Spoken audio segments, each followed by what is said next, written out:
କହିଲି ମୁଁ ଏଇ ସର୍ଟ ଟର୍ମ T20 ଖେଳିବାକୁ ଆସିନି, ଟେଷ୍ଟ ମ୍ୟାଚ୍ ଖେଳିଆ।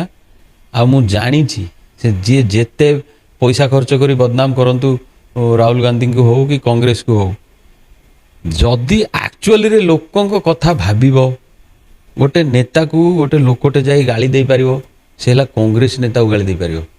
ଆଉ କେଉଁ ନେତାକୁ ଗାଳି ଦେଲେ ତ ଟେକି ନେଇଯିବ, ହଜିଯିବ, ପତ୍ତା ମିଳିବନି। ସେଇଟା ହେଲା ଡିଫରେନ୍ସ ଗୋଟେ ପାର୍ଟିର ପ୍ରିନ୍ସିପଲ। କାହିଁକି ଗୋଟେ କଂଗ୍ରେସ ନେତା ବେଶୀ ଲୋକଙ୍କୁ ଆଦର କରେ, ସେଇ ଜିନିଷ ପାଇଁ, ସେ ଯେଉଁ ଫିଲିଂ ପାଇଁ, ସେ ଯେଉଁ ଲୋକଙ୍କ ସାଙ୍ଗେ ମିଶିବା ନେଚର ପାଇଁ କଂଗ୍ରେସଟା ଭଲ ଲାଗେ ମୋତେ। ଏ ଖାଲି ମୁଁ ଜିତିଯିବି ବୋଲି କଂଗ୍ରେସ ପଳେଇଲି। ଆଉ ମୁଁ ଯାଉଛି ବି, ମୋ ଝିଅ ଆସିଛନ୍ତି ଆମେରିକାରୁ, 2 ଜଣଙ୍କୁ ନେଇକି ଏଭରେଷ୍ଟ ବେସ୍ କ୍ୟାମ୍ପ 15 ଦିନ ଖଣ୍ଡେ ହିମାଳୟ ଭିତରେ ରହିବୁ। ମୁଁ କହିଲି ମୁଁ ଏଇ ସର୍ଟ ଟର୍ମ T20 ଖେଳିବାକୁ ଆସିନି, ଟେଷ୍ଟ ମ୍ୟାଚ୍ ଖେଳିଆ। ଆଉ ମୁଁ